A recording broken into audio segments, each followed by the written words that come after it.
What he really meant was that our CFR-controlled government had the power to lie to and be believed by the brainwashed American people. And let's again go back to the first days of the Illuminati. Because Britain and France were the two greatest world powers in the late years of the 18th century, Weishaupt ordered the Illuminati to foment the colonial wars, including our Revolutionary War, to weaken the British Empire and organize the French Revolution to destroy the French Empire. He scheduled the French Revolution to start in 1789. However, in 1784, a true act of God placed the Bavarian government in possession of evidence which proved the existence of the Illuminati. And that evidence could have saved France if they, the French government, hadn't refused to believe it. Here is how that act of God happened. It was in 1874 that Weishaupt issued his orders for the French Revolution. A German writer named Zwack put it into book form. It contained the entire Illuminati story and Weishaupt's plans. A copy of this book was sent to the Illuminists in France, headed by Robespierre, whom Weishaupt had delegated to foment the French Revolution. The courier was struck and killed by lightning as he rode through Raleston on his way from Frankfurt to Paris. The police found the subversive documents on his body and turned them over to the proper authorities. After careful study of the plot, the Bavarian government ordered the police to raid Weishaupt's newly organized lodges of the Grand Orient and the homes of his most influential associates. All additional evidence thus discovered convinced the authorities the documents were genuine copies of the conspiracy by which the Illuminati planned to use wars and revolutions to bring about the establishment of a one-world government, the powers of which they, headed by the Rothschilds, intended to usurp as soon as it was established. Exactly in line with the United Nations plot of today. In 1785, the Bavarian government outlawed the Illuminati and closed the lodges of the Grand Orient. In 1786, they published all the details of the conspiracy. The English title of that publication is The Original Writings of the Order and Sect of the Illuminati. Copies of the entire conspiracy were sent to all the heads of church and state in Europe. But the power of the Illuminati, which was actually the power of the Rothschilds, was so great that this warning was ignored. Nevertheless, Illuminati became a dirty word, and it went underground. At the same time, Weishaupt ordered Illuminists to infiltrate into the lodges of Blue Masonry and form their own secret societies within all secret societies. Only Masons who proved themselves internationalists and those whose conduct proved they had defected from God were initiated into the Illuminati. Thenceforth, the conspirators donned the cloak of philanthropy and humanitarianism to conceal their revolutionary and subversive activities. In order to infiltrate into Masonic lodges in Britain, Weishaupt invited John Robison over to Europe.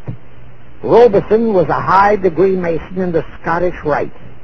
He was a professor of natural philosophy at Edinburgh University and secretary of the Royal Society of Edinburgh.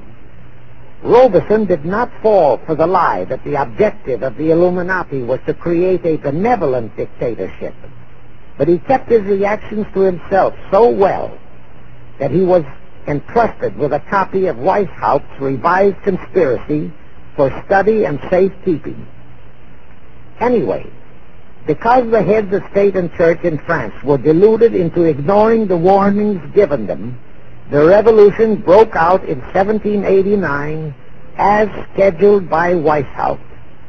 In order to alert other governments to their danger, in 1798 Robison published a book entitled proof of a conspiracy to destroy all governments and religions. But his warnings were ignored, exactly as our American people have been ignoring all warnings about the United Nations and the Council on Foreign Relations, the CFR. Now here is something that will stun and very likely outrage many who hear this. But there is documentary proof that our own Thomas Jefferson and Alexander Hamilton became students of Weishaupt's. Jefferson was one of Weishaupt's strongest defenders when he was outlawed by his government. And it was Jefferson who infiltrated the Illuminati into the then newly organized lodges of the Scottish Rite in New England. Here is the proof. In 1789, John Robeson warned all Masonic leaders in America that the Illuminati had infiltrated into their lodges. And on July 19, 1789, David Papin, president of Harvard University, issued the same warning to the graduating class and lectured them on the influence Illuminism was acquiring on American politics and religion. And to top it off, John Quincy Adams, who had organized the New England Masonic lodges, issued his warnings.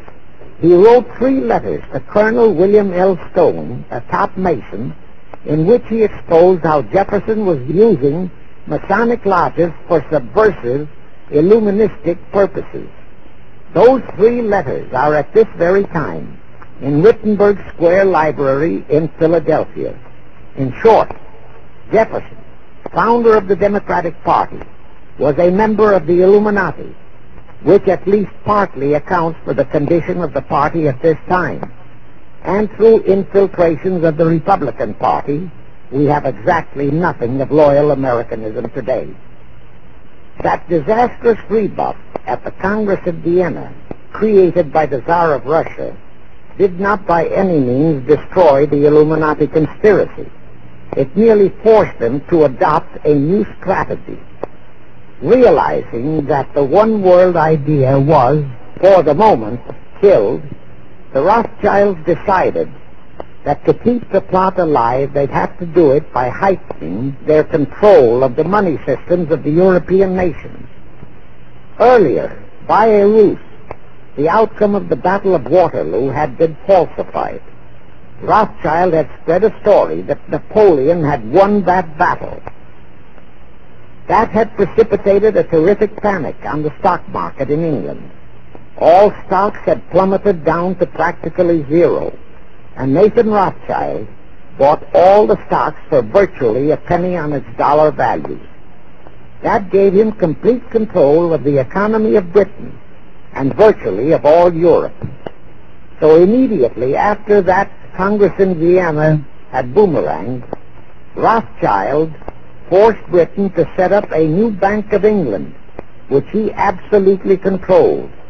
Exactly as later, through Jacob Schiff, he engineered our own Federal Reserve Act, which gave the House of Rothschild a secret control of the economy in the United States. But now for a moment, let's dwell on the activities of the Illuminati in the United States.